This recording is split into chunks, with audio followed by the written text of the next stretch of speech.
Around 538 BC, the Hebrews emerged from captivity, celebrating the completion of their temple, a symbol of newfound freedom. Fast forward to 508 BC, and the golden age of classical Athens begins to unfold. Intriguingly, during this period, the Hebrew letter Tav transformed, adopting a softer th sound. Could this be the moment when Aten worship linked to Akhenaten began to influence the Hebrews? As the sounds evolved, Aten may have gradually morphed into Athens. Consider Nefertiti, the iconic queen whose name might have twisted into Aphrodite, the goddess of fabric and pigment, echoing her true legacy. Meanwhile, Akhenaten, often seen as a spoiled, carefree figure, could have inspired the Greek god Adoniss, the embodiment of charm that captivates women around the world. All of this intertwines history, religion, and mythology, prompting us to ponder the connections that shape our stories. Hey, it's Michael with Archetypes and Absurdities. The worship of the Aten, the sun god, had elevated Pharaoh Akhenaten in Egypt, may have evolved into the veneration of Athens in ancient Greece. Now, the early Hebrews did not have a T sound in their alphabet. It was only a D sound. So Aten would have been pronounced Adin. And Adin is a Hebrew word meaning Lord. So it fits right into Akhenaten, Lord Aken. And if you go to King Cyrus's releasing of the Jews in captivity in 538 to finish their temple, and then 508 BC we get classical Athens.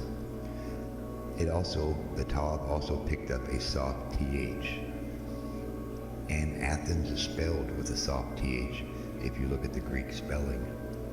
So this Aten evolves with the language to Athen, and Akhenaten, the spoiled rich kid, guy who fancied how he looked. They have more head busts and statues than any other pharaoh. And we know the beauty of Nefertiti. Look at the name Nefertiti, Nefertiti, Aphrodite, Nefertiti. It's almost identical. And there's a famous letter she wrote to the queen of the Hittites, giving her fabric, a well-known fabric wanted all over the land, to make a robe for her king husband.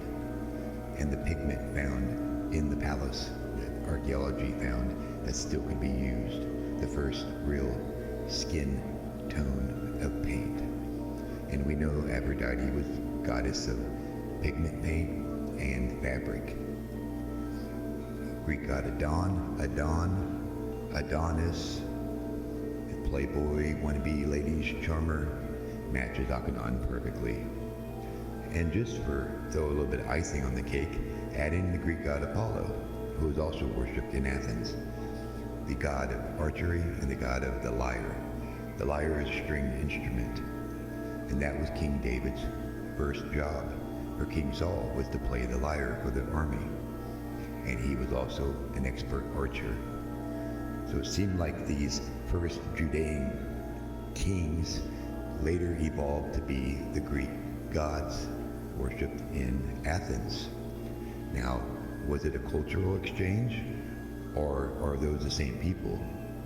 A lot more work needs to be done, but please add your comments in. Let me know what you know. Nobody knows everything. It takes a village. So you don't need to like or subscribe. I will never ask you to do any of that stuff. I don't beg for anything. But I do ask you to do one thing. Never fall for the psyop. Absurdities, Archetypes is out.